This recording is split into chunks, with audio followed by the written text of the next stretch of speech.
विकास के पथ पर अग्रसर बहराइच का मेडिकल कॉलेज। निरंतर हो रही हैं नई नई सुविधाओं से सुसज्जित। जनपद के हर व्यक्ति को मिलेगी स्वास्थ्य सेवाएं। इसके साथ साथ हम लोग एक इमरजेंसी डिपार्टमेंट, इमरजेंसी वार्ड है जो कि फुली लैस्ड है विद मल्टी पैरा मॉनिटर, और एक इमरजेंसी डिपार्टमेंट का पूरा सृजन का शासन से प्रस्ताव आया है। उसके ऊपर हम लोग कार्यरत हैं और विद इन 6 मंथ्स इसको भी हम लोग चालू कर देंगे। क्या 6 मंथ में क्या होगा? Emergency department 50 bedded emergency department in that hospital. ये इमरजेंसी ऑपरेशन थिएटर है जो कि इस समय कार्यरत है, जो कि हैवी लास्ट ईयर। इसके साथ साथ प्रधानमंत्री योजना की अमृत फार्मेसी एक ऐसी योजना है जिसमें 50 से 60% दवाइयां पे उनको छूट मिलती है, और ये अमृत फार्मेसी हमारे हॉस्पिटल कैंपस में with in 10 to 15 days start हो जाएगी। इसमें सारी तरह की दवाइयां, सब इम्प्लांट्स, जितने ऑर्थोपेडिक के इम्प्लांट्स हैं, जितनी चीजें हैं, प्लास्टर्स हैं, सब चीज इसमें अवेलेबल होंगी, and that to at the discounted rate of 40 to 60%। It is the first autonomous state medical college जो कि अमृत फार्मेसी अपना यूपी में शुरू करता है। ये हमारा अमृत फार्मेसी है, इसका इन्होंने लाइसेंस के लिए अप्लाई कर दिया है, and with in 1 week to 10 days ये हमारा अमृत फार्मेसी रनिंग में आ जाएगा। जैसा कि आप सब लोगों को मालूम होगा, सीटी स्कैन मशीन शासन द्वारा उपलब्ध कराई गई फिलिप्स की 128 साइज की सीटी स्कैन मशीन है। मशीन आ गई है, उसका इंस्टॉलेशन प्रोसेस चल रहा है, and with in 1 week to 10 days ये भी हमारी फंक्शनल हो जाएगी। उपलब्ध कराया गया उसमें एक न्यू हॉस्पिटल बिल्डिंग के लिए है, जिसमें 7 स्टोरी की ओपीडी बिल्डिंग होगी और सारे डिपार्टमेंट्स उसी ओपीडी बिल्डिंग में कार्यरत रहेंगे।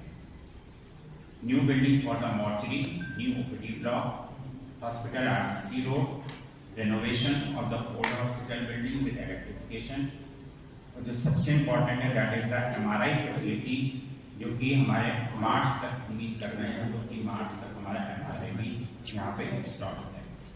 ये एमआरआई कब तक आपका शुरू हो जाएगा? मार्च 2024 हमारा मेन टारगेट है।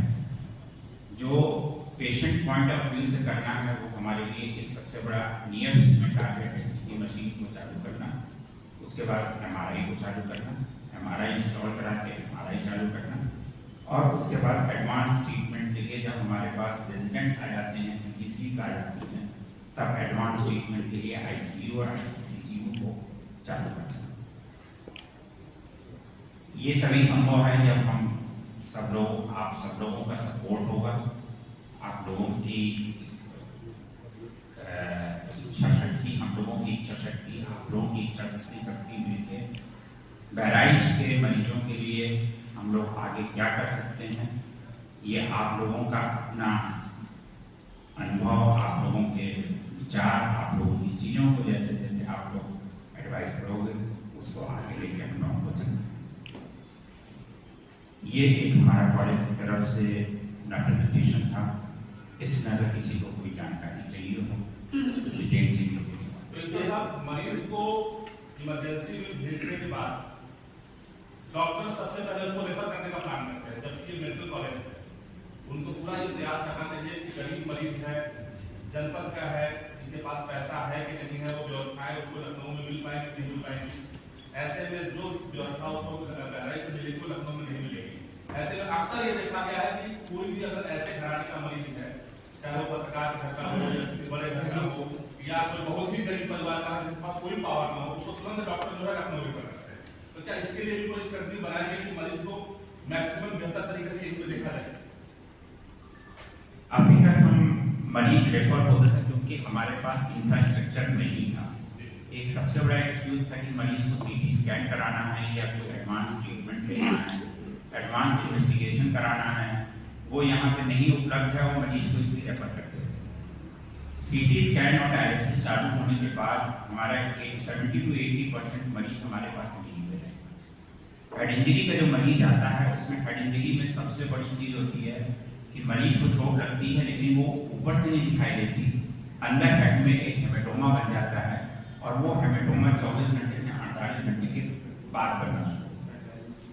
धीरे धीरे वो प्रोग्रेस करता है और जब वो प्रोग्रेस करता है तो मरीज के लिए वो डेंजरस हो जाता है। यहाँ पे हमारे पास क्योंकि कोई भी न्यूरो सर्जन स्पेशलिस्ट नहीं है, कोई इंफ्रास्ट्रक्चर उस समय तक उपलब्ध नहीं था कि हम मरीज के सर का सीटी स्कैन कर सकें, इसीलिए मरीज को वहां पे CT scan 128 slides, it is equivalent to MRI, एक बेसिक 1.5 टेस्ला एमआरआई के बराबर है। तो सीटी स्कैन चालू होने के बाद हमारे 80 to 90% हेड इंजरी के पेशेंट और जो ऐसे में बहराइच का जो मेडिकल कॉलेज होगा वो किन किन सुविधाओं से लैस होगा?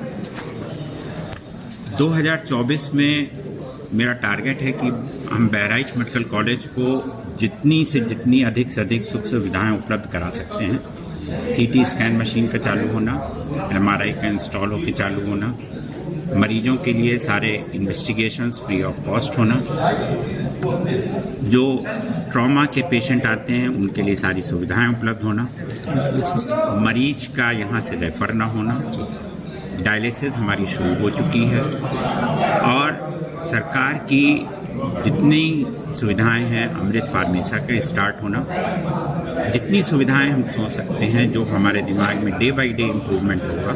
और HIMS का मेन सबसे जरूरी है, HIMS का जो उसके 22 मॉड्यूल हैं, 20 से 22 मॉड्यूल, वो सारे मॉड्यूल चालू हो जाना, ये हमारा ध्येय है। महिलाओं की डिलीवरी को लेकर के सरकार लगातार एहतियात बरतने के लिए निर्देश दे रही है, ऐसे में क्या नया होने वाला है?